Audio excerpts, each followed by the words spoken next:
Hi friends, ఈరోజు జాంకాయలు harvesting అనేవి ఉన్నాయి. చాలానే ఉన్నాయి. కొంచెం ఎందుకంటే నాకు కోతులు అస్సలు ఉంచటం లేదు. అందువల్ల వచ్చేసి హార్వెస్టింగ్ అసలు ఉంచలేవు. ఇక కోతులు తినంగా బాగున్నా మనం హార్వెస్టింగ్ చేసుకోవాల్సి వస్తుంది. ఇప్పుడు చూడండి, అసలు ఇంకా ఆకుల్లో ఏమన్నా ఉన్నాయి, ఇట్లా ఉన్నాయి, అట్లే కనపడకుండా ఉంటే ఆకులు ఇలా కోసుకోవడం. జాంకాయలు ఇవి చిన్న కుంబట్లో పెట్టుకున్నా కూడా మనకి ఎంత బాగా ఇవి అయిపోగానే కటింగ్ చేసేస్తుంటాను. నేను మళ్ళీ చిగుర్లంతా కటింగ్ చేసేస్తాను. చేస్తే మళ్ళీ పోతా పిండి కాయ అయిపోగానే మళ్ళీ కటింగ్ చేశాను అనుకోండి, బాగా మనకి కాపు అనేది వస్తుంది అన్నమాట. ఇంకా చూడండి అసలు ఎంత బాగా వస్తున్నాయో. సైజు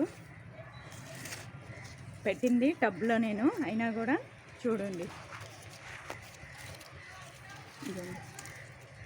ఇంకా హార్వెస్టింగ్ ఉన్నాయి కాబట్టి హార్వెస్టింగ్ చేద్దాం ఈరోజు. కొన్ని చేసేసి మనం ఎక్కువ ఉంచినా కూడా ఒక పుట్లో కాబట్టి ఉండవు కాబట్టి కట్ చేసేస్తుంటాను. ఈ కోసేతలకు మళ్ళీ పక్కన కొంచెం సైజు వస్తాయి మనకి, అందుకనేది కోసేస్తున్నాను.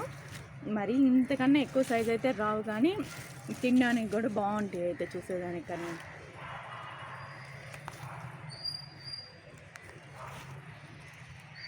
దానిమ్మలు కూడా అసలు ఇవ్వండి వస్తాయి. దానిమ్మలు వేసేదానికేమో ఫుల్గా వస్తాయి కాపు. నాకైతే కోతులు ఇవ్వండి. దానిమ్మకాయ కూడా చూడండి ఎంత బాగా వచ్చినాయి. కానీ కోతులు అయితే ఉంచటం లేదు నాకు. మెయిన్ కోతుల ప్రాబ్లం వల్ల ఏం హార్వెస్టింగ్ అనేది చేసుకోలేకపోతున్నాను నేను.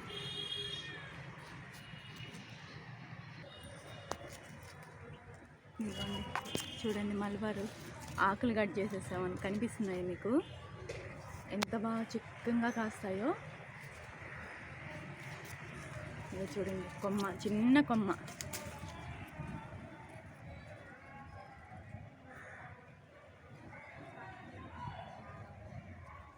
కట్ చేసేస్తూ ఉండాలి ఇవి. ఎప్పటికప్పుడు కట్ చేస్తుంటే మల్బార్ అనేది మనకి చూడండి ఎప్పుడు హార్వెస్టింగ్ చేసుకోవచ్చు. ఎక్కువ ఆకులు అస్సలు ఉంచకూడదు. ఇవి ఆకులు ఉంచితే అసలు కాయలు కావు. ముందు ఆకులు తుంచేసి కట్టింగ్ చేసామనుకోండి, స్టార్టింగ్ నుంచి మళ్ళీ మల్బార్ వస్తూ ఉంటాయి. చూడండి ఆ కొమ్మకి ఎన్ని కాయలు ఉన్నాయో. చూడండి, జాంకాయల హార్వెస్టింగ్ అనేది చేసేద్దాం ఈరోజు.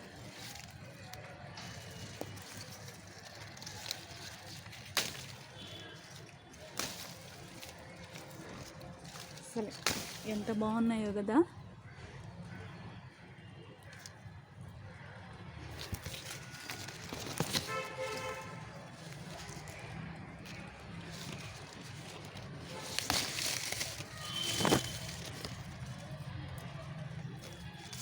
ఇది ఉంచుతాను ఈ రెండు. ఇంక 2 రోజులకి కొంచెం పెద్ద సైజు అవుతుంది.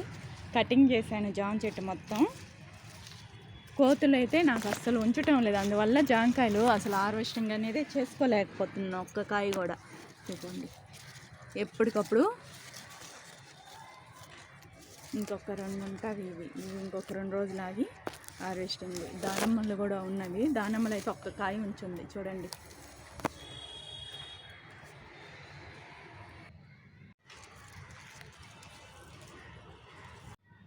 చూసారు కదా, ఇవి టబ్లో పెట్టడం వల్ల సైజు కూడా చూడండి. కాకపోతే ఎంత బాగున్నాయి, ఫ్రెష్గా ఉన్నాయి జామకాయలు చూడండి.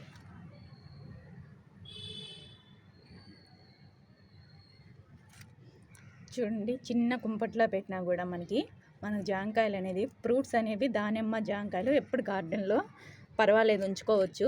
మనకి ఇవి ఎప్పుడు హార్వెస్టింగ్. మల్బార్ ఒకటి, ఇవి డ్రాగన్, ఇవి చిన్నవి, మరీ పెద్ద వేసుకొని అవసరం లేదు. ఇలాంటివి అయితే మనకి ఎప్పుడు గార్డెన్లో ఎప్పుడు హార్వెస్టింగ్ అనేది చేసుకోవచ్చు అనమాట. మనం ఇచ్చేదాన్ని బట్టి పోషకాలు ఇస్తే ఎప్పుడు హార్వెస్టింగ్. జామకాయలు అనేది అప్పుడప్పుడు మనకి 2 చెట్లు పెట్టుకున్న జామ మొక్కలు మనకి చాలా అసలు ఎంత బాగా హార్వెస్టింగ్ అనేది కూడా వస్తుంది. చూడండి ఎంత బాగున్నాయో కాయలు కూడాను.